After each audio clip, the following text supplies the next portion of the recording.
I was in PDP, but not now. Nigeria's former president Olusegun Obasanjo does have a unique approach to bearing his mind on thorny national issues.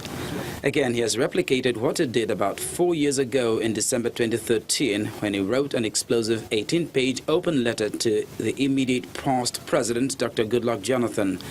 This time, it is President Muhammadu Buhari who is at the receiving end of another highly charged 18-page epistle from Chief Obasanjo. In it, the former president details what he describes as the many failings of the Buhari administration and then suggests the way forward, albeit on a fresh alternative socio-political platform.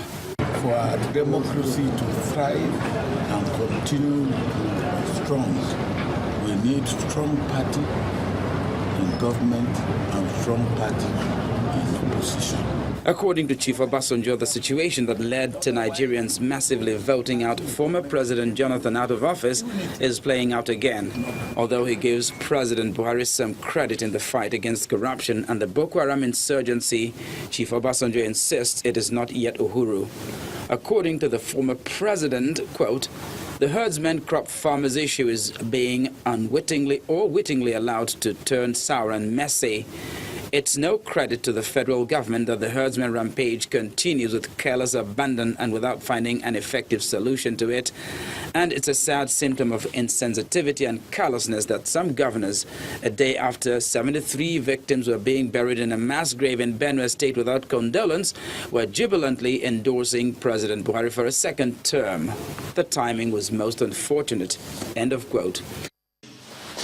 Having said as much, Chief Obasanjo pulls lambasting the president for alleged nepotism and refusal to take responsibility. He further criticizes President Buhari for what he describes as a poor understanding of the dynamics of internal politics, which has resulted in an even more divided and insecure nation.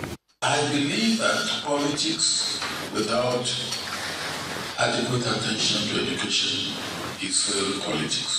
The climax of former President Obasanjo's letter is his call on President Buhari not to seek re-election for a second term, saying he should not overpush his luck regarding the state of his health, the patience of Nigerians, and regardless of what his advisors tell him. He writes, quote, "President Buhari needs a dignified and honorable dismount from the horse. He needs to have time to reflect, refurbish physically and recoup, and after appropriate rest, once again join the stock of Nigerian leaders whose experience, influence, wisdom and outreach can be deployed on the sidelines for the good of the country." Nevertheless, President Obasanjo makes it clear that his criticism of the Buhari-led All Progressives Congress administration is not an endorsement of the opposition People's Democratic Party.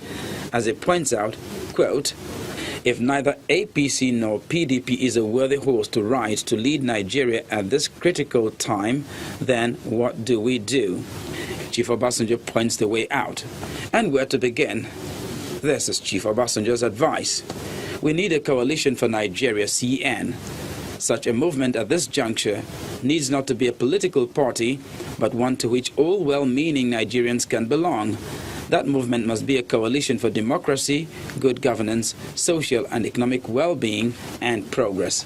A coalition to salvage and redeem our country. You can count me with such a movement. End of quote. Chief Obasanjo has spoken his mind. But even as Nigerians digest the contents of a strongly worded letter to the president, they would also be eagerly keeping an eye open for a highly anticipated reaction from the presidency. Charles Aruka, for Channels Television News.